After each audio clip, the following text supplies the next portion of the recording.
I happened to meet Brian 2 years ago here in Miami at the Ad Age Small Agency Conference. And despite a storyline, if you've read Brian's bio, and I'm asking him to share a little bit about it, he has had an extremely rapid ascension both in business and through at a very young age. But I found him to be very humble, very optimistic, very sharing, and looking forward to what I hope will be a great conversation today. Brian is the co-founder and CEO of Keep. I'll just read it what you guys have written, or I won't get it right. Keep redefines how brands connect with consumers through a rewards platform that targets achievement moments in mobile games and apps. Keep has been recognized by Forbes as one of the 4 hot online ad companies to put on your watch list, named on the Dow Jones Fast Tech 50, and is listed on Fast Company's 50 most innovative companies in the world. Once the youngest person to ever receive venture capital funding, Brian received his Bachelor of Commerce from the University of British Columbia at age 18 after skipping 4 K through 12 grades. I would have loved to skip 4 grades at any time. So, Brian, welcome. Thank you for having me. Despite me saying how humble you've been, I'm going to give you a moment and just tell us a little bit about the personal journey and tell us, Keep the background for the organization. Yeah, happy to. Good afternoon, everyone. How's it going? Yeah!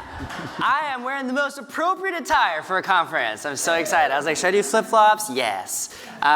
Very excited to be here. I actually just turned 27 on Saturday. Thank you. So when John was like, yeah, come down to Miami, I was like, twist my arm. I need to don't need to get out of New York's bad weather. I'll give you a bit of background, a bit of the story. So I am Canadian. I'm from Vancouver, actually. Go Vancouver! Oh, Canadian, Vancouver, love it. I happen to be lucky enough to skip a few grades. In Canada, they let you do that. The education system's a bit lax. So I skipped grades 2, 7, 9, and 11. My parents actually didn't want me to skip. They thought it would really mess up my sort of social development, and they're pretty right. Like, I was pretty messed up. Kind of took a huge toll on me. And I graduated in 2009 when I was 18. I did a marketing and advertising as my major in business school, and my kind of tech and nerdy background came from a lot of Counter-Strike. So I played a lot of Counter-Strike. It's a video game, for those of you who don't know. And it's a first-person shooter game. So I played a lot of Counter-Strike. And I also learned how to design. So my background's in graphic design. I'll just say it, I pirated a copy of Photoshop at the age of 11. And because you can't afford, at the time it was like $900, not cheap, right? So managed to get a copy, started to learn how to design. And I was building websites and making logos, and did the yearbook like 4 years in a row for the school and all that. Anyway, so my background was in design and gaming, and then marketing and advertising. And I'm sharing all this for a reason. My entrepreneurship story kind of began with hockey, believe it or not. I know, super cliche that I'm Canadian and play ice hockey, believe it or not. But I actually, it was a bit unfortunate. When I was younger, I actually fractured my knee on ice. It was a knee-on-knee hit, where the guy shoves out his leg and you're like, caught. And it's a very illegal hit. He got expelled. But I was in a wheelchair for like 6 months, And, when you're in a wheelchair, you can't do much, right? So what do? You can play a lot of video games. I was already doing that. Or you could start a company. So I decided to start a company. And so when they say, go break your leg, I broke my leg, and then I started a company. So that was how I got started. This wasn't Keep, though. That was the web design company that I did a few years on. So 2009, you guys remember the economy was still reeling. 2010, I took a bit of a half gap year because I wanted to spend some time. I figured I'd have an extra few years, might as well. And then I decided to go down to San Francisco because I'd never been to California before in my entire life. I was like, oh, Silicon Valley, Nerdtopia, right? I must see what Nerdtopia looks like. And I cold emailed a whole bunch of venture capitalists and entrepreneurs, and then I got a hold of someone who you may have heard of. He started a company called Digg.com. They were a lot like Reddit. I got a job at Digg in business development. I still don't know what business development means, but it was still a lot of fun.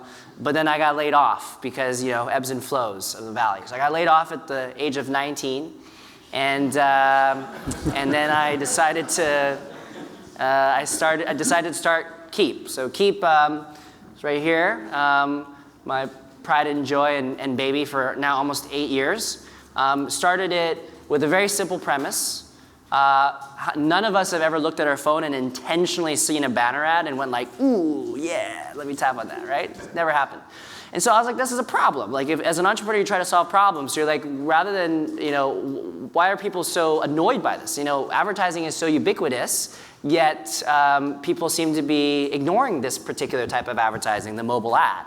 And so I came up with this idea with two of my co-founders. We're like, instead of an ad, what if we were to change it altogether? What if instead of an ad, it was a reward? What if you got rewarded? What if you got something of value from the brand? So imagine leveling up in a game and getting like a free latte. That was like the idea. I'm proud to say that 8 years later, the core idea is still there. But of course, we've evolved a lot. So now we're about 100 people across 6 different offices, mainly San Francisco, New York. I live in New York now. Chose the worst winter to move there. It was like a year ago that I moved. But it's been a really fun journey. So that's hopefully a little bit explanatory of the journey so far. Great backdrop. So you talked about the idea of creating an experience from a brand, from an ad perspective, as the core of the concept. I'm going to share a few data points and let you respond. So global advertising spend is projected to increase by over 4% in 2018 to over 550 billion US. At the same time, we have 650 million devices worldwide that have ad blocking software, which is up 30% over a year ago.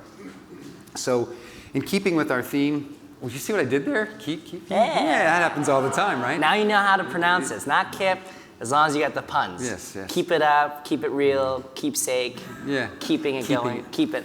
So in keeping with the theme of art and science, we're producing this content, people are blocking it. It would suggest that perhaps we have some bad art, or perhaps some bad science, or perhaps a little bit of both. So let's talk a little bit about really keeping it relevant in this world of ad blocking. Yeah, I figured that would be a good hook. It is an issue that is obviously in the back of our minds, all of us, right? We could make the most beautiful art and have the most accurate and precise science, but for some reason the consumer is still they're a little bit mad at us. Actually no, last week they're really, really mad at us. At least the congresswomen and congressmen that wanted to pummel Zuckerberg a bit. But I think he handled himself. He did. Let's be honest here. He did a pretty good job of that. He is like trying to explain the internet to your great grandparents, basically. He did a pretty good job. Well, he held. I mean, I would have been like, come on, like at least 50 times during that whole thing. Anyway, so definitely a test of patience. But so consumers are rejecting. But I think so that the insight that, I guess the best way to explain what I think is happening is kind of the impetus or the lens that drove me to even starting Keep in the first place, which was around primarily timing, right? So I think we're really, really good at, again, targeting the right person. And I like to say we were and are still very much so a demographic and profile-oriented industry. We're very aware of who someone is, which is great. I think that's a really helpful thing because it's relevant. You can make the right relevant content. But it's now, I think, a lot about timing. And what I mean by this is if you're not having a good day, you woke up on the wrong side of bed, and I tell you the funniest joke ever, you would not give a shit, right? You want to hear stuff that's funny when you're having a good mood, when you're like in the right mindset. So in advertising, I think it's the same. We want people to be receptive and in the right mood. And by the way, there are many of those moments throughout the day. So our whole model, so I left it off when I was explaining the company, around games and leveling up in the game. But our whole insight over time in the last 8 years was that there was a lot of moments throughout your day. We use this word a ton. And the moment, actually, if I can show you, is this, an event with context. So the idea is you have many moments that you are, and primarily we look just at the phone. Because the phone is so prevalent throughout all the different hours of your day, right? You will experience moments. All of you are experiencing moments right now, as you're using your phone, wherever you are, right? And we believe that this is really the new taxonomy or the new way to think about the way a consumer actually behaves. Because just knowing who is great, but knowing what they're doing in the signals, right? So we're moving from a segment-based to a signal-based, I think is the best line to use. You guys can totally steal it. And we actually went a step further. I know this is really scary looking. It's not chemistry. This is why he skipped 4 grades, yeah, no, right? He could do this. He could Look at do that. this. No, you guys will all get a copy of this, but the idea was we have a lot of taxonomies around content, like beauty content and sports content and like food content, but there's no more need to guess around, based on the fact that you're reading something about sports, it must mean that you're into sports. Right. But my question is, why not be there when someone's actually in a fantasy sports app, or better yet, playing the sport, right? So, but our technology capabilities today is that we can see when these behaviors are happening, right? So if you kind of follow my thinking here, we started with understanding moments, and then we're like, okay, this is the time now that we can engage with someone. But then now knowing the timing is not just it, right? Having the right time and showing something to someone is cool. But what we realized was, okay, not only do you want to show something, you need to have it add value. Have it so that it actually helps their situation. This is where the concept of reward came from. And so this is kind of how we had our start, was like, okay, if you're finishing a run in a running app, sure, Gatorade has a choice to show you an entertaining ad, but what if Gatorade were actually to reward you with potentially buying a Gatorade at a Walgreens or a Dwayne Reed or something. Right around the corner. Exactly. So your need at that moment, and I think many of us already know this, is need states, right? It's occasions. I could go on these all different ways to describe it, but moments is the word that we chose just because it's catchy and it's easy to use. So that's kind of how it all came to be. So I think right now overall, the ad blocking challenge is because we haven't found the right time and we're not adding enough value. Those are the two key points. Now, it sounds really obvious. It's like rocket science. It's easier said than done, right? Like I get a lot of groans sometimes. Like, of course, it's like adding value. But what do you mean by adding value? I said, well, okay, like once you know someone's needs, you can provide something that has context. So for example, like I said, that moment of working out, it could have been the actual drink, but it also could be, here's another exclusive workout from another set of libraries that we have as a workout app or sponsored by said brand, or here's a celebrity athlete showing you how to do a unique stretch you didn't know, or something that, again, like can do that. And with technology today, you can do this at scale. It's not about now making it less of a scale thing. It's still, we call it one-to-one at scale. Got it. So you give us a couple examples. I mean, you're working with Kraft, you're working with MasterCard, P&G, Pepsi, Unilever. Tell me, just talk through some more examples, because some of these brands we actually work with. Keep going. But I think the real tangible, conceptually, where we go from here to some of the practice. Share us a few examples of So they buy moments primarily, and it's not so hard for the brands to make that leap, because for their products, they design their physical products to address needs, right? To address moments. And in fact, P&G uses the Z-Mod, the P-Mod. I mean, we all know about the moment of truth. So that's more moments when you're in the store. We're saying as you're already doing things on your phone, it's very indicative of who you are as a person.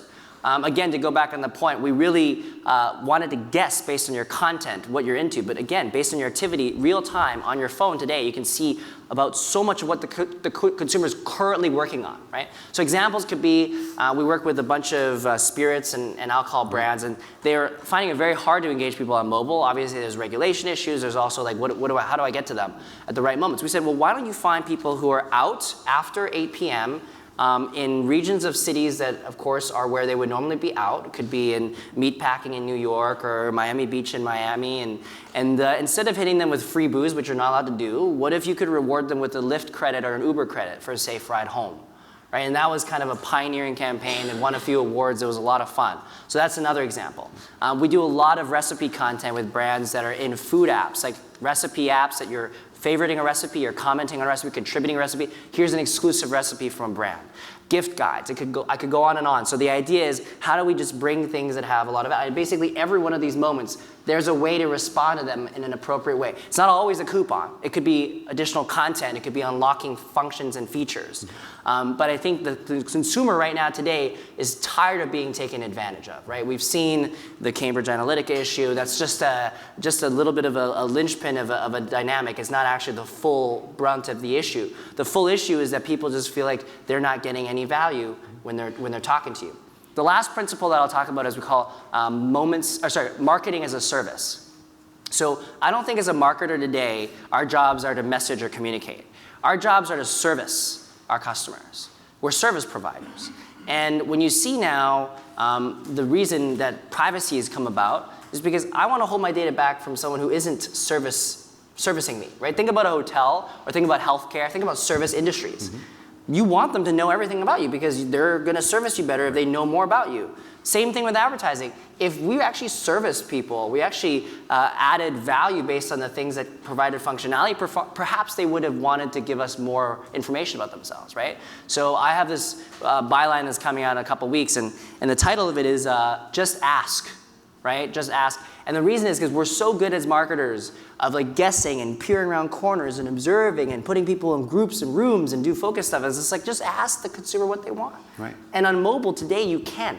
I think that's the dynamic of new media, and what we have the responsibility to do as a marketer is to observe the dynamic of new media. In mobile, you can ask questions, and in fact, you can train the consumer to have that conversation with you, which is why, of course, if many of you haven't been doing this already, chatbots and conversational and voice, these things are actually very valuable. And it's, by the way, our responsibility as folks in the advertising world to enable our clients to be able to do. A value-added experience, yes, can actually be a beauty app that suggests looks, right? Or chatbot where you can ask, hey, I'm going to this thing, what do you recommend? Da, da, da. These are all value-added experiences. Got it. So I'm just curious, this was not a question we even talked about, It's but okay. I'm hearing a creative component to this, a mobile component to this, a media component to this, a promotional component to this. Where are brands carving this budget out of? Is it coming from media? Yeah. Is it coming from digital? Where is it? Yeah. Where was the point of entry? Because you're crossing different aspects of the organization. You're talking sales organization, the marketing. I'm just curious. So in the beginning, it was really hard, right? Because these were all very siloed groups. Right. But today, I'm telling you that what I'm super excited about, why I'm still here and doing this, is what has been the great sort of glue, or the almost like the dissolver of walls, is data, right? So because of the need for data for these brands, they're like, oh, crap, we need to have all these people actually sitting in the same room. The promotions person, the CRM person, the loyalty person, the media person, the brand manager, all these people have to sit in the same room. And the CMO is intentionally trying to create this sort of cross-team camaraderie, right, because all of this potentially leads to a better set of data for everyone to be more effective, right? So for the advanced brands, I'm sure many of us have interacted with many types of clients. There's clients of multiple different levels of advanced sort of views on this, but I'd say the most advanced marketing organizations now have these things together. So I'll give you a tactical example. I was just talking to one of our clients about this. So it's an energy drink, let's just put it this way. It's pretty public, Red Bull. So Red Bull, when we worked with them, it was through their shopper teams, and it was a media campaign that was funding a shopper campaign, which most of the time you don't actually ever see. There's separate shopper dollars that are set for like objectives with a different retailer. But in this case, the Walgreens rep at Red Bull came into the room with the media person, and then actually there was some media house folks. And by the way, there was no agency in the room in the beginning. The idea kind of got created, and Kara ended up funding it. So you have this very multiple team type dynamics. But I won't lie, there is still stuff we do, which is still a pure media campaign, right, which is very devoid of a lot of the creative components here, I'll be honest. But then they'll sometimes ask the magic words, do you guys have the ability to help us with creative? And I said yes. But as a technology company based in Silicon Valley, it's really, really hard for my investors and my board, for example, who are used to investing in Salesforce-like companies whose multiples are like 50 and make like a 95% margin, for me to be like, yeah, I have a team of designers, right, that are designing stuff to make this campaign work. Some people out here could probably help you with that. Yeah, and you can definitely help me as well. Sorry. And that's so honestly what we believe and why I'm here is the shop that's vertically integrated, the shop that has different services is also upstream and downstream, is the shop that I believe has the most potential success, because the brand doesn't want to pay the padding of the overhead of a large agency. They want to get a team that's focused on them and is just passionate about doing good work. And that's why I think, especially with the crumbling of the I guess the big ivory tower style holding companies, like what's going on with Sir Martin and whatnot, it's really exciting to see groups like this emerge. So we're very bullish. In other words, for us, we were very downstream. We were very much so dealing with activation folks, media buyers, planners, et cetera, but being upstream in strategy is incredibly important. Educating the marketer on a framework like this is much more like an actual senior marketer that's got a strategy mindset versus sitting down with a media trader at a trading desk or a DSP is not as exciting, right? So there's different sides of the fence that we want to spend time with. Well, and you went up against your own version of behemoths, right? Yeah. Facebook and Google, and I mean, we still have to. Like you know that Facebook and Google takes like 80-something% of all digital spend, and we are left with a very small percentage to play with. But I think if you hear the need from the brands is we don't want to spend more money on Facebook anymore. They don't need more of our money. We don't want to spend more money on YouTube. We want to give them a reason to, which is we will give you a way to reach consumers when they actually care about you, and we will also give you some data back, which is we actually literally have a product called Open Garden Data. We literally call it Open Garden Data. Right. And it is what it is. It is what it is. There's nothing to hide it. It's Open Garden Data. Okay. May shift gears unless there's some other points please. on key. Yeah, I don't know if there's anything else. We'll start moving us a little down the path. No, I'm good. Yeah. You sure? Yeah. No. Oh yeah. Oh, that was good. We get really nerdy. Sorry. This looks good. This is like we're really nerdy. Yeah. So we like zoom in moments. You can see kind of how specific we can get to. But the idea is again like you want to find like we could find everyone who's ran or done a run in the morning in New York City in the last week, that type of thing. And again, not only knowing that they did it is cool and everything, but being there after they've done it, I think is incredibly important, right? That is really the putting actual grease to the wheel, making sure the consumers actually know that they're getting something relevant at that right time. And then we go beyond this too. Not to scare you guys, but a lot of the brands that have data today are very cookie driven. You guys know this, right? And cookies are based on content. And content's cool, but I think there's a next level of behavior that we can really use to understand a consumer beyond the cookie. And in fact, I don't even use my desktop computer for like personal stuff anymore, right? And I'm sure it's similar for many of you. A lot of the upcoming consumer, let's just say anyone really under the age of like 30, 27, there's a lot of the dynamic is our personal time is spent on that, and even you guys. Like, I mean, it's not even about age anymore. So let me talk about this way. It's the youth mindset and the connected mindset. We call it the connected consumer. Anyone who's always connected to the internet, right, as in your phone and your watch now, you are the same demographic as me. Everyone's that, because your expectations for service is very high.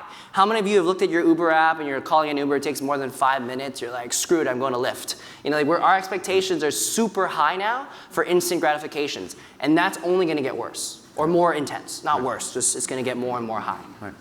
So you wrote an article recently about blockchain.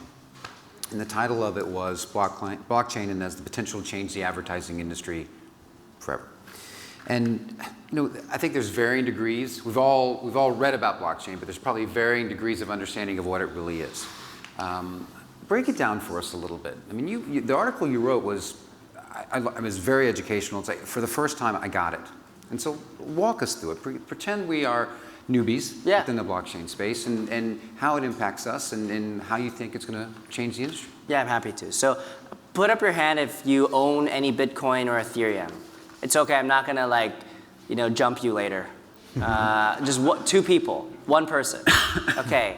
Put up your hand if you've heard of Bitcoin or Ethereum. Yeah, okay, good, that's good. Explaining, what did you say, explaining the internet to your grandparents. No, I'm not going to compare that. You guys are all very tech savvy and you all have smartphones. So I think it's, so I'm happy, what I'll do is I'll start off by clarifying kind of our model, because I think I did miss a piece. We're actually embedded, our technology is sitting in 7,000 mobile apps. So that's how we do. So when a brand comes and they say, I want to find someone who's running, we have 400 apps that are running apps, and then we'll be able to serve media into those modes. That's how the technology works, just so you guys understand that part. From a blockchain standpoint, so as you guys may know, blockchain and cryptocurrencies are two very different concepts. Cryptocurrencies are based on blockchain technology, right? Blockchain is basically a fancy word for a distributed database.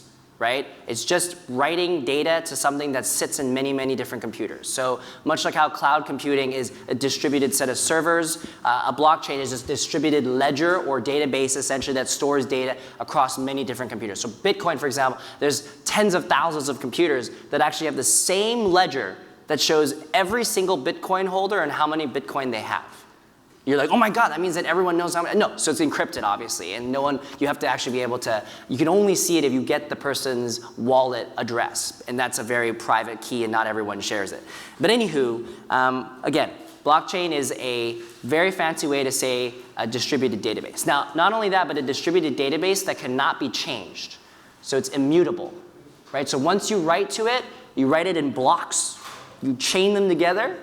That's why they call it the blockchain, super simple, and you can't change the data after you've written it, right? So if you wrote that this thing happened in said ad campaign, right?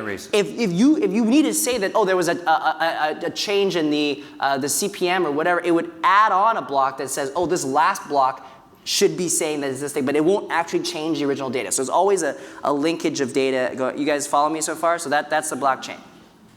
So the reason why currencies have been the #1 use case of blockchain is because, of course, you can't have two of the same dollar, because that would be fraud.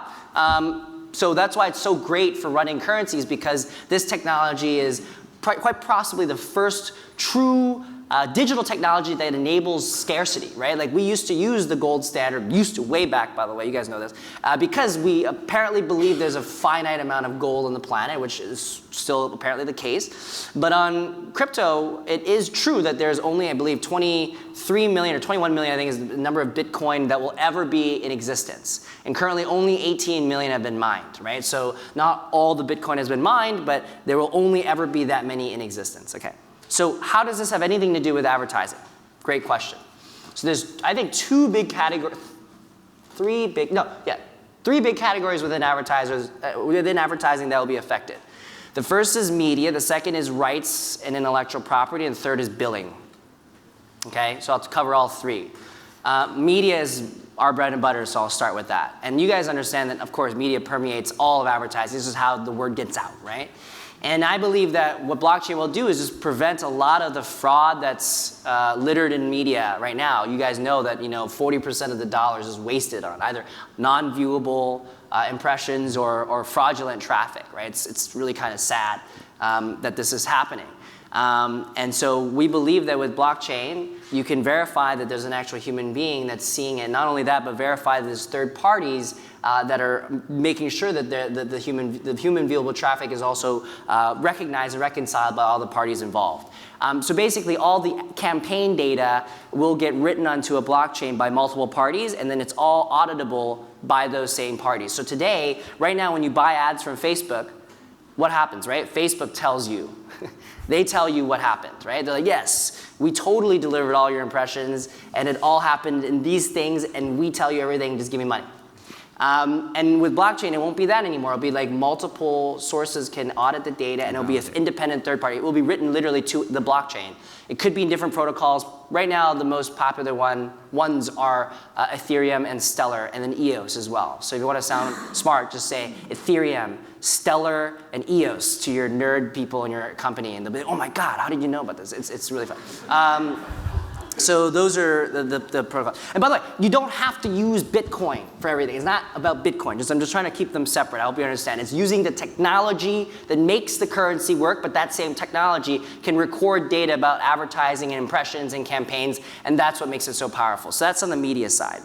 On the creative side, on rights and licensing, this means everything from Getty will get affected, or you can probably have your own initiative, probably Getty Coin, or Kodak has their own coin now that they're doing. And the idea is you use the blockchain to record all unique instances of stock photography, video rights, music rights, you name it, so that, again, there will be no, sort of issues with stealing content and sub-licensing and sub-licensing, and everything just is clean and recorded on the same blockchain. And so you know where every unique piece of content has been used. And that, again, is a huge, huge set of implications for our industry as well. The last is billing. Now, right now, how long does it take for your clients to pay you? Don't worry, I understand the same pain. Right now, on average, we probably get paid 105 days later. Welcome to media.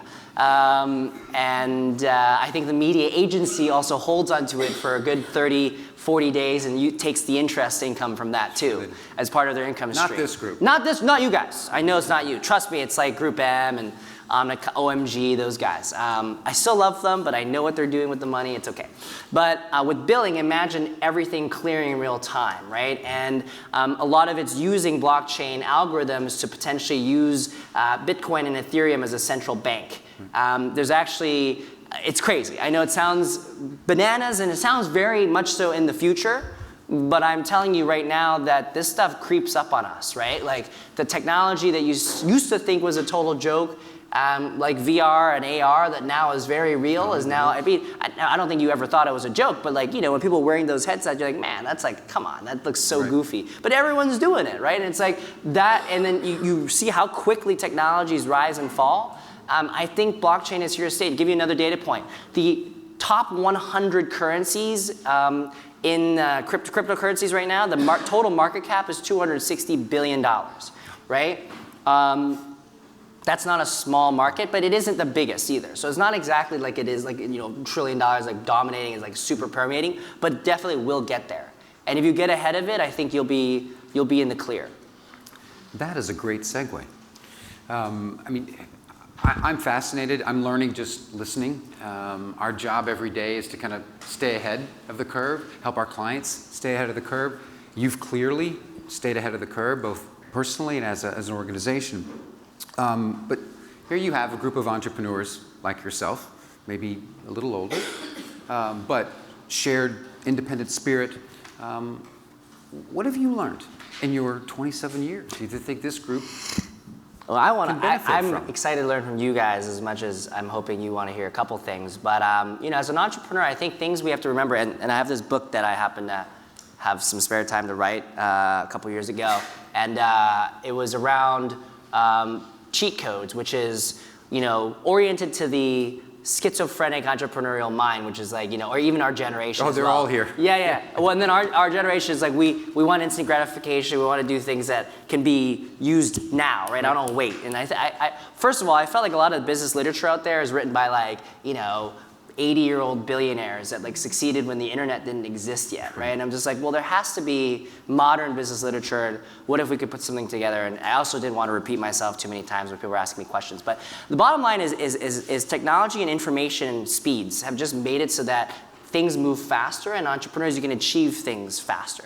What used to take years could now take weeks, if not days, and I'm sure it's revolutionized many of your businesses, everything from putting up things to getting feedback to, you know, of course there's still the very slow feedback process from the client, but at least everything up until that is fast, right?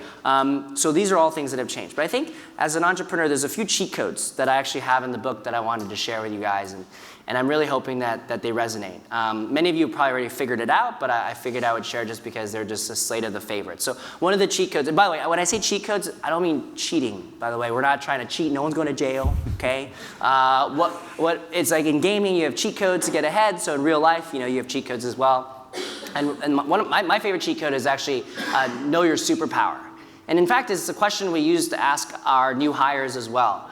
But I believe superpower is a very strong concept for an entrepreneur and just allocating our energy in the right places. So as you know, we all have our strengths and our weaknesses. There's things that I just know that I'll never be good at. Math. So for me, I know it's really hard to believe, but I'm just not that good at math. I know. So I just know that if I'm never going to be really good at it, even if I spend hours and hours trying to make myself better, that's just an inefficient use of my time. I know what I'm really good at, and that is I'm really good at getting people super excited about shit, right? And so I do that literally every single day, and that's like where I spend most of my time honing my energy and being effective at it. And so I think the best teams that I've seen even in the Silicon Valley world are teams where you have complementary superpowers. When you have too many overlapping superpowers, then you have people stepping on each other's toes. They don't trust each other's superpowers and their ability to perform. And really swimming in that lane, I think, is really important. So for me, it's knowing your superpower, and that's been really valuable. The other one is ask, right? Ask. Literally, the cheat code is called ask. Asking is super underrated, right? I'm sure you guys have all experienced this at one point or another. You ask for what you want, and let's say the answer is no. It's not like your life was any different before you asked the question, right? If you ask and the answer is yes, your life will change, right? And so I find a lot of the entrepreneurs that I spend time with are so hesitant to just ask. And if you do it in the right way and you're not cocky about it and you're not an asshole about it, people will respond. And I always ask my team, you should feel so uncomfortable from it too. You should ask enough that it's almost uncomfortable. Right? So my sales folks too, I tell them, it's totally okay to get rejected. In fact, getting rejected is a good thing. I get rejected every day, right? And in fact, getting rejected means you're trying hard enough, or you're asking enough questions to the point where you do actually get rejected. If you ask 2 questions hoping to get 2 yeses versus 10 and getting 5 yeses and 5 no's, yeah, you got 5 no's, but at least you got 5 yeses. So asking and knowing your superpower are 2 very powerful things. I'd also say around branding, right? I think personal brands, I think, are very underrated. You guys all saw Xingyi earlier today, right? The dude is a walking brand, right? Like, I mean, if he ever got rid of his glasses and his hair, I would have no idea who he is, right? Or his accent, right? So all these things are all unique to his brand. But his brand ultimately is not about visual. It's about personality and about what he offers. You know what he's going to offer to you. He's going to blow your mind. He's going to be unlimited energy. You're going to be, who is this guy? What does he do? How does he get paid? What are his KPIs? But I don't care. I like him. That's basically it, right? But much like how we build brands for our customers, you are also a brand yourself. Your agency is also a brand. What do you stand for? And brand is what, right? A brand is a promise. This is the most basic branding 101. What is our promise, right? And I think right now, being the underdog, being the little one, is a huge advantage, right? So I like to set our last cheat code, and we'll go to the next thing, is using your weaknesses as your strengths, right? Using what you perceive to be your weaknesses as your strengths. So for me, yes, I look like I'm 12. I know this. Yes, I'm a visible minority. I know this. Although when someone was like, no, you're not a visible minority in tech. You guys are the majority. I'm like, come on. In general, we are a visible minority. And so I know, so I know that these are supposedly my weaknesses. But like a Jedi mind trick or like a jujitsu move, you can easily turn these things into strengths, right? So as someone who comes in and look young, they expect me to have the crazy, cool, innovative ideas, and they also underestimate me, right? Like when you come in, I love it when someone underestimates me. Well, what does this young guy know, whatever. And then what happens is when you start off, let's say this is the norm, and you start off below, if you just look normal and have like a good head on your shoulders and can communicate eloquently, you're already here. So you already went up 2 notches. And let's say you're excellent and you're exceptional. Now you went from here to here. So you already look so much cooler than everyone else. And so starting from below, being underestimated is a massive, massive strength. And then also because I'm young, I'm benign. People don't think I'm there to try to make money from them, right? They for some reason don't think I'm a capitalist. But for me, I'm like, yeah, no, I'm a capitalist. But I love words like, for example, like brainstorming. So we don't go in there and say, oh, let's sell you. Let's have a sales lunch and learn. Like I hate saying that, right? You go, let's have a brainstorm, right? Brainstorm is the most benign word to use because you're brainstorming ways on how they could give you money. But that is ultimately, again, but anyway, you know what I mean. But I think we are adding a lot of value by being able to give them that white glove service. So use that to your advantage. And I know many of you are using that right now to win clients. And I'm very, very excited for you. All right, I have one more question, Sure. and then we're going to take some questions from the group. And if you ask a question, you're going to get a copy of the book. Oh, really? Oh, Awesome. Okay, cool. I didn't even know that. Absolutely. Cool. Yeah. So, you get a book. You get a book. Yeah. Look underneath your chairs. Just kidding. There's nothing underneath your chair. So, Not yet. He still has one more. yeah, one more, and then I'm going to open it up. Yeah. Sure. So, I mean, I think you've laid out a very, very clear kind of future and opportunity for us. But okay, let's go beyond this. What's the next thing? If you're sitting and you're looking ahead, and 5 years, 10 years. I mean, pick a time peg, look out there, and say, here's what you should be looking to after blockchain. And oh wow, we're even going further. I'm sorry, we're really trying to blow your mind today. So blockchain is big, but one thing that I was thinking about and I've been seeing a little bit more and more of, because in Silicon Valley you get to see these really like far-fetched ideas, and sometimes they actually become very real. I think it's the idea of proximity of technology. So what I mean by this is just the proximity of the tech to your body.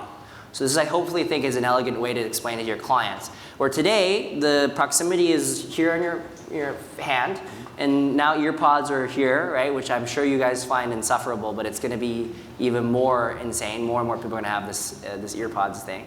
But then soon it's going to be inside of your body, right? So that's the next thing to think of is not only implants, but things on your eyes, the contact lenses, ingestibles, things that you will swallow so that you can see what's going on in your digestive system and what you're drinking and eating.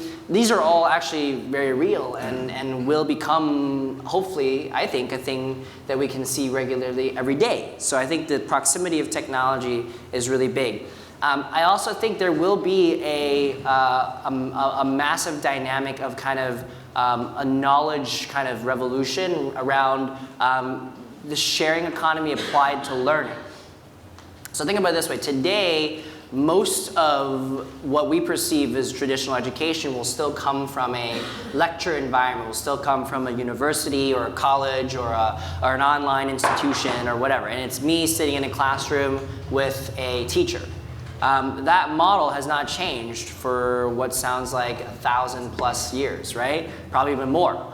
I believe with technology, the ability to teach each other, I think will become even more prevalent. And the learning models altogether of having everyone go through 16 years of school is going to be or 12. Or 12, But that's what I was trying to make a point on. And I kind of accidentally did this, was kind of prove the point that, well, maybe not, because I'm still really shitty at math, but prove the point that if you do less school, the number of years doesn't matter, right? It's definitely, and this is also actually the one main point I want to leave you guys with too.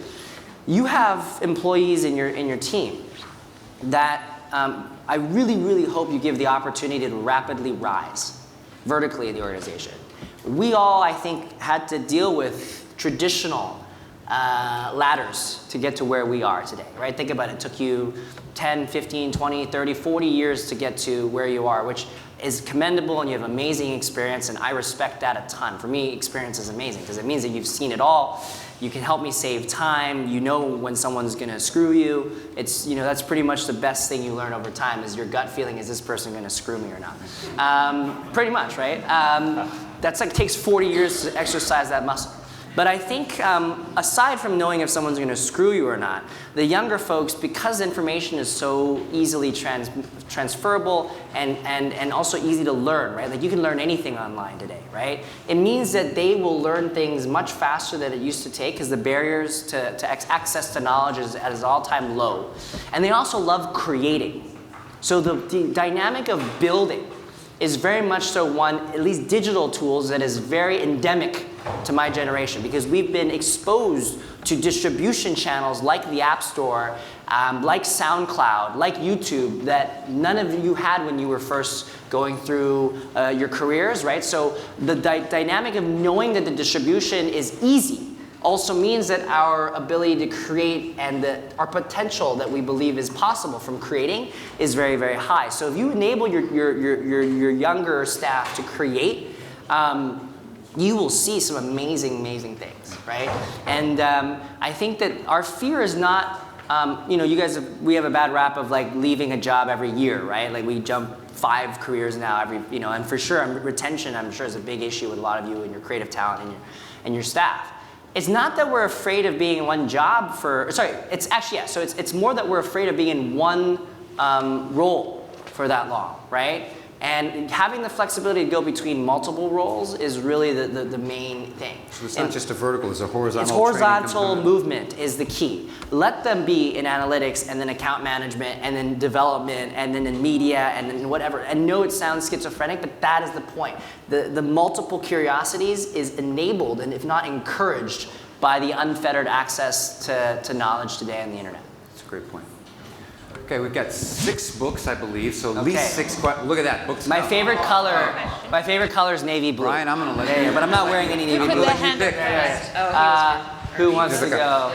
The Canadian. There we go. Yeah, sorry.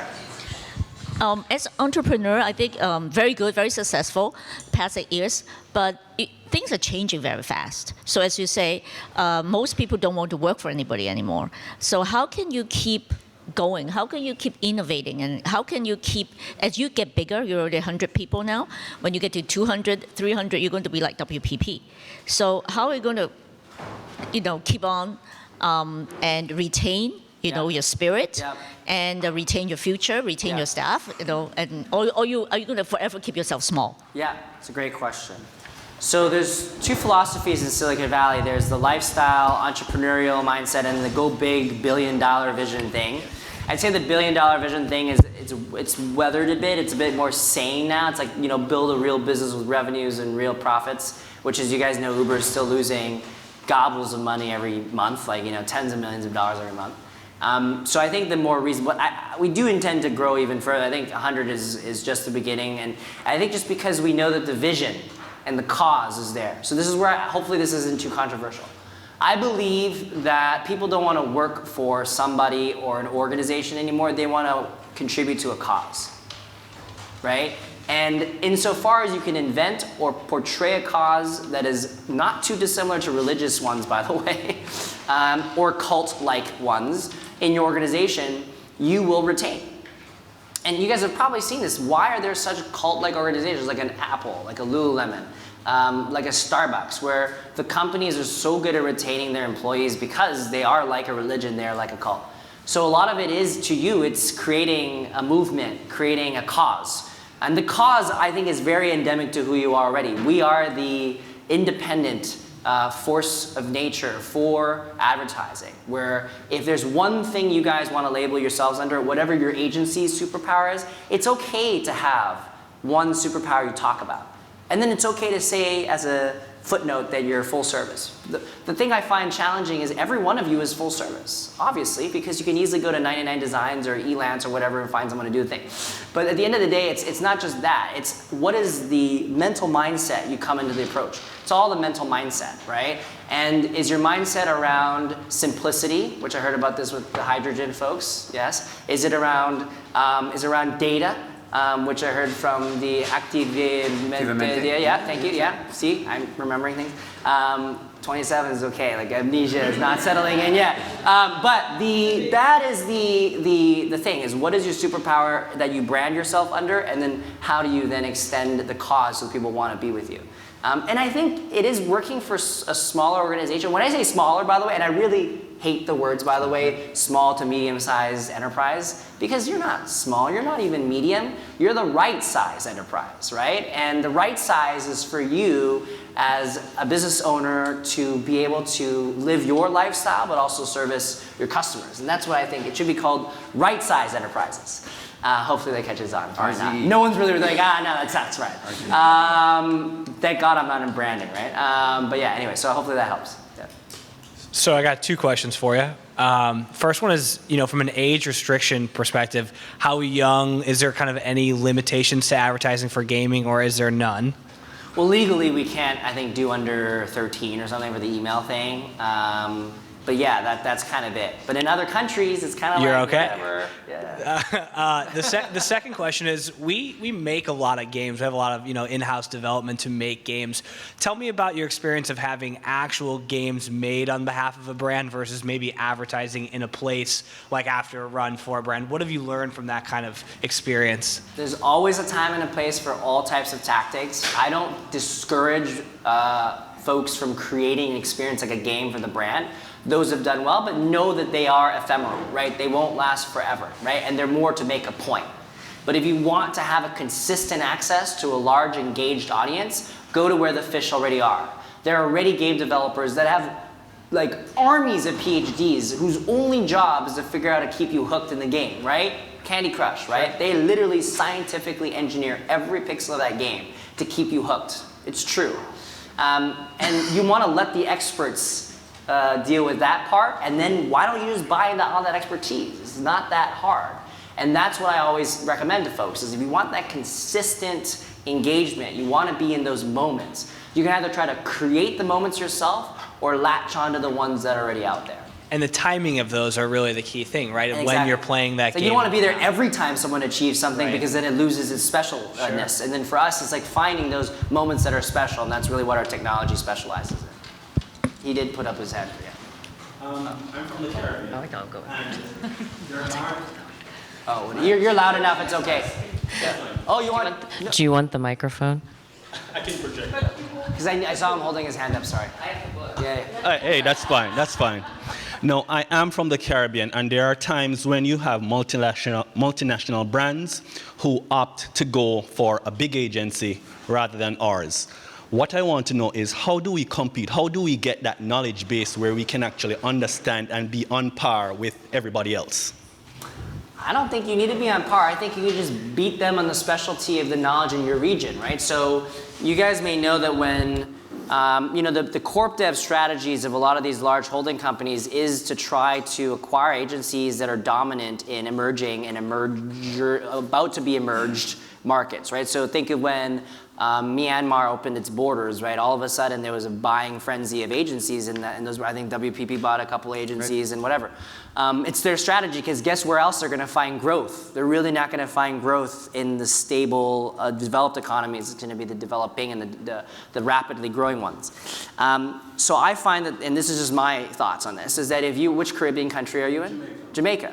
Jamaica is a fantastic country, and if you are the Jamaican specialists and are the ones that know up and down, left, right, and center, literally everything that needs to be known about marketing in that country to the Jamaican people, and then Jamaican people outside of Jamaica as well, which is where I think a lot of the potential is. I think what's the numbers? I'm sure there's a lot more Jamaican people living out.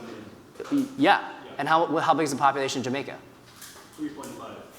There's more Jamaicans living outside of Jamaica than in Jamaica. So your total market is not just 3.5, it's now 15, right? Or 14, right? So that is why I think you have that ability to position yourself that way. I think it's just like the super power thing. Don't be something that you're not, right? You're not a massive multinational network. And then when they come to you, be like, listen, is Jamaica important to you? They say, we don't know. It's like they're just, okay, then I don't really know if we want to work with you as an agency. We want people who understand that Jamaica is important to them, or your job might be to tell them why Jamaica is the most important Caribbean market for them to get into, right? And those types of things I think are really helpful. Yeah. Hi. Well, you've obviously nailed your superpower. So my question is more of a leadership one. How do you help people you work with, employees? How do you help them realize their superpower? Because I think sometimes people think they have skills in certain areas, but they're really here like looking at it like, oh, you're so good at this. Yeah. So what would your advice be there? Honestly, I was terrible at this the first few years, and I still am learning a lot. But I think a lot of it is, I'm a perfectionist. I'm sure many of you are perfectionists. You want the work to be perfect and your version of perfect, right? I quickly realized that my version of perfect is very different than their version of perfect, and if I let them do their version of perfect, magical things happen, right? And they might stumble and fall, but in that stumbling and falling, of course, they'll learn what they aren't going to be good at, right? And so that's a big one. And the other one is we have this philosophy of leadership internally called subservient leadership, which is the notion that I don't tell you what to do, you tell me what to do. And I'm like everyone's bitch, basically. So they just in every meeting, I'm like, what can I do for you, right? Like, what are your obstacles? What are the resources I can provide you? What doors can I open for you? Those are the three main questions every one-on-one that I spend with my team. And the theory is that if you've hired people, if your hiring philosophy is sound and you've brought the right people in, now the next question is they should know what they want to do and that you just enable them to do those things. Now, obviously, there's still, like basic core stuff that need to happen, like accounts payables and accounts receivables. But beyond that, right, there's like things that, of course, you can help them decide that they want to do. My favorite is people doing their own 30, 60, 90. We do this thing internally called OKRs, which is objectives and key results. This is a Google methodology around keeping your team accountable to a set of objectives and then key results that show that they hit those objectives. And having stretch goals and then not so stretch goals, right? So those are just a few of the things. But I think letting folks, it's a classic, like letting them stumble and fall. And sometimes you don't have the luxury of letting them do that. I totally get it. But there are projects where if it's not as, obviously every project is important, but there's projects where maybe it's okay if they veered off somewhere here and there, and that's something that you might be willing to look into and hear from them, then that's it. And I think also the last thing is giving them the benefit of the doubt. I think too often we're so quick to be like, oh, you didn't do this because you're not good at it, right? It's not that they're not good at it. Anyone can be good at something if you put them in a room with a computer and enough time, right? So I think it's letting that, it's true. It's very true. And so I think you just need to give them the room to roam and the mind space to feel like they can stumble, make those mistakes. And that's honestly why Silicon Valley has become what it is, because people feel comfortable making those mistakes. And I think that's ultimately why people felt so comfortable building the things that they build without any judgment. I already got the book, so I don't need to You ask don't the have to question. ask No, any- it's whatever. You're all good. I wish I had your clarity at 27. Really impressive. What do you? We have always been talking about advertising evolving into content, and we, as consumers, we all wished it was like that already. But the truth is, there's still so much advertising we don't want as consumers. So there's a lot to be done in our industry, and we should do something about it. What do you think is necessary? You know a lot about technology to solve this puzzle. How can we make a world where advertising is not a cost, but rather something you as a consumer, you wish or you want that content to reach you? And how long do you think it will take? Yeah, I have something I want us all to take away, and that is engagement-based. Engagement-based, and let me explain what I mean by that. The incentives, I think, are a bit weird in our industry. Mainly, as you guys may know, a lot of the money that's paid out in media, really the dollars that are to push the content you guys have created, is on CPMs, right? It's on TRPs and GRPs. It's on frequency and reach. I believe frequency and reach was a very effective model when it was about driving down a freeway and seeing as many billboards as you might see, or reading a newspaper.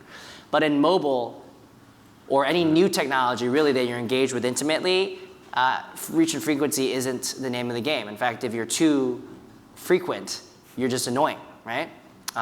So I think also even online, you guys know the BuzzFeed dynamic, all the clickbaiting and the click holes and all that is because of, I believe, CPMs. Because the incentive was, as the more often I get you to click around and the more impressions you generate, the more valuable you are. But what if we were saying, we'll only pay you if the consumer actually gave a shit, right? Engagement-based. Maybe that could radically change things, where the focus now is on the quality of the content, the value of the content. With feedback from the consumer? Yeah, exactly, yeah. So for us, we do a CPE model. Did the consumer actually engage with the thing? Because you don't have to pay if they don't engage. That's simple. Like that to me is the, but I will tell you, we've been battling this for 8 years. So you ask how long it's gonna take.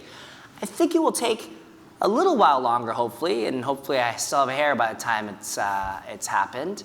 But I think a lot of it is gonna be around the technologies that are used to enable scale. So the reason why CPMs have become so dominant still, I don't want to be the naysayer, the guy who's bitching about it, but it's because programmatic was all about enabling automation of this buying, and programmatic was only best routed and used to optimize based on a single common denominator, which was around CPMs. I totally get it. But when I talk about data, it all comes back to data. Why you guys have been hearing things like CDPs, customer data platforms, and also people-based marketing, it's all about the human being, not their IP address or their cookie or their device ID, is because at the end of the day, it's all about understanding the exposure to a person and whether or not that person responded. And I think with more CDPs, in the world of marketing, they might go, well, my total customer base in my CDP is only like, 1 million, but you're trying to sell me 10 million impressions? What's the point? Maybe I only need 1 million impressions to 1 million people. You know what I mean? So that clarity and having that visibility into that full funnel is going to make this so much better. But I always say, as still the joke, we're in 2018, we're sending fucking Teslas to Mars, and we still can't figure out if someone bought shit from a mobile ad, or even from any ad. Right. No, it's true. And honestly, I think it is that the incentives are still skewed towards people not wanting to know. I don't think it's that we're not capable of knowing, we just don't want to know. It's like, but what if they had a branding effect? What if they felt happier? What if it was a brand lift? I'm just like, that doesn't matter. That's why you see brands like Away and Casper and Quip and Hubble. If you haven't heard of these, you should look these up. Away, Casper, Quip, and Hubble. These are all the digital and web native brands that are vertically integrated. They do everything from the marketing, the media themselves, to the distribution, to the branding, to the support, everything, supply chain. They've nailed it. And all they do when they buy advertising is on a cost per acquisition, right? Or cost per subscribe. And that's Spotify's model too. Most of their media goes on cost per subscribe. And if you think I'm wrong, go ask their media agency, which is right now. But it should be an independent agency, yeah. Sorry to take more time, but I think some of these cost per acquisition are also causing a lot of spam out there. Yes. Because of course it's just a theory of the great numbers. Yes. Just, Direct mail. roll out more banners that are Yes. totally Yeah. useless. Yes. If you Yes. put enough of them out there, Yeah. somebody will subscribe. Yes. So this is, I believe it's a Facebook dynamic of driving down CPMs and it being cheap enough that at the end of the day, you still eCPM it, right? If you got X number of acquisitions at a CPA that you were expecting, backs into eCPM, as long as it fits into your eCPM models, you're fine. And the eCPMs that you can afford for on Facebook are like $3 or $4, which is what they're charging for some of the stuff, then it's okay. So I think it's still that dynamic. It's also efficiency and also knowing, these brands, I would say the vertically integrated ones are conscious of their branding, which they go that if I spam you too much, you will stop caring, you will respond less effectively, and those negative incentives should be more apparent and should be more clear. But I think that day is coming, and we are working towards it, and we want to make that future. So a lot of it is working with the strategy upstream, working with your, and this is happening. Mark Pritchard came out and he cut, $160 million of a digital spend and had no impact. You can easily quote all this stuff and be like, listen, big time CMOs understand that it's not about reach and frequency anymore. It's about efficacy. It's about engagement. It's about getting to the right people. It's about quality over quantity. I could go on and on with these phrases. And by the way, guess what every single one of your agencies is set up to do? Quality over quantity, right? High touch, right? Like white glove. All these things are really, really important. And more brands are wanting that versus the big network that makes them feel better that they have someone sitting in some office in some random city that they haven't reached yet, right? So what year you'll be around? I don't know, man. We'll see. Yeah. I have no idea. I couldn't give you a year. I'm hoping the next 2 to 3 years. 2 to 3 years. I'd say, yeah, 2 to 3. Yeah, it's happening. Yeah, because we're hitting a plateau. There's only so many more devices that can be sold. There's only so many human beings being born every day, right? So the growth of mobile devices, all the macro trends are leading to this. So when media expansion becomes like this, right? What does that mean? You have to make the most of what you have, right? It's that simple. And then you look at the economy. I could go on more macro stuff. I love macroeconomics. The idea is if you spent all this media during the good times, which let's just argue the last few years have been pretty good. The markets have been having record highs still. With that means more irresponsible media spending, but what happens is, guess what? We will have corrections this year. I believe 2018, 2019, there will be large market corrections. When the brands start to become a bit more conscious of their budgets, guess what they need? High quality, lower quantity, engagement only, people-based, efficiency, data-driven, you name it. It's all there. It's not rocket science, and I think that this is important. Yeah. We have one more. Okay. Yes. Okay. All right. Okay. So you had me when you talked about ice hockey, because my boys play ice hockey, and awesome sport. You're awesome. So I'm really interested in your point of view on something. I'm going to take you to a more not sexy area, because we're talking a lot about consumers and how to reach them and all the, relevant content at the right time, blah, blah, blah. We do B2B. I do 100% B2B. We've got a lot of B2B agencies here. I'm interested on your point of view on how to bridge that. And we had that conversation this morning talking about delivering the right content at the relevant time. And, I get all of that. And I get everybody's a person, and I get you want to communicate to people as people. And how do I convince my client of that, first of all, because they don't believe that. They don't think that I can get to their people by using social media or any of the other types of communications that we've talked about. And secondly, what do you think? At your experience, what do you think about getting to that B2B client? I think B2B is so sexy. Honestly, it's like the best. Because You might get a hug at the end of all because this, man. honestly, the bar is so low for B2B advertising innovation. Because everyone's just like, oh, well, I just want leads. That's all they want. I want leads, and let's go to conventions, and let's pay lots of money for a stupid ass booth that doesn't do shit. So I'll be honest. But with B2B, the number one reminder I think is, like you just said, your end consumer is actually a person still, right? So they're not some machine at some company making decisions. They're still people. They want to make, and probably underpaid people, right? That really want to feel good and want to feel like you care about them. So there's ways to make them think that you care about them a lot using automation, right? But then also CDPs, not to go back to this customer data platform concept, is very simple. Let's say you have a list of 1,000 of your customers. Because of persistent IDs, you can find them anywhere now, right? You can literally find them in their Facebook app, in Twitter, on their Instagram. It's so precise. We literally uploaded the 10,000 emails we had of people who had, been transacting with us in the past, and we said, let's just run specifically targeted advertising against these folks that have our white paper or some like case study. And that type of stuff is, again, very effective to keep top of mind, so that's one way to do it at scale. But at the end of the day, it's reminding them that they're people and reminding them that there's more effective ways digitally to engage. That, again, the bars, imagine you're the first to create like a chat bot. Like, okay, here's my favorite. One of the media agencies that we work with, which is an independent media agency actually called Above Nation. They do work for like Hertz and Arcs Bar, and they just won Choice, or they had Choice, no, was it Choice Hotels? Yeah, they just won it or something. Anyways, point is, they literally took them like a week to build it, by the way, a voice app for Google Home for getting campaign stats and deliver to Google Home to all their clients. And basically, instead of you emailing me dumb shit like, how's my campaign performing? Ask the Google Home, yeah? And then it's just like, well, how is my campaign doing? 13% click-through rate. Like, it's like they did this. And that's innovating in B2B, right? And it doesn't have to be glitzy and glammy, but as long as it's innovative and they appreciate its value and it's novel, they'll love it. Yeah. We have one more? From another standpoint, I just started out in advertising, but I'm more entrepreneurship based. I'm trying to start out a company. But was it hard to find like your investors? How many times were you rejected? Like how did you know how to figure it out like at the end?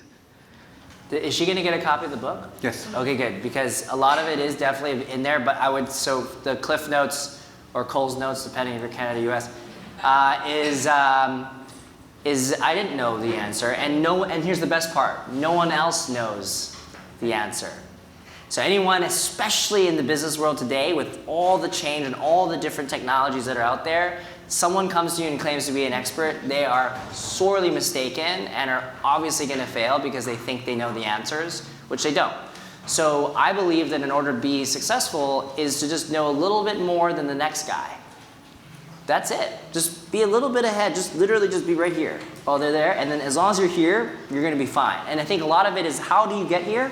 Just ask enough questions and do get rejected enough and see what the current business environment is.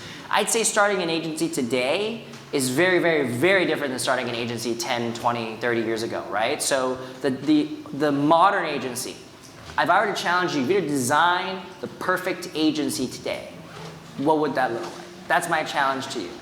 And by the way, you don't have to have the answer. You can pretend to have the answer, create a proposal of it, like a one-pager, call it, literally entitled it, what we would have designed as the most modern marketing agency today. Send it to a potential client. And if they love it, then you want a client. If they don't love it, then change it. That's it. No passion, right?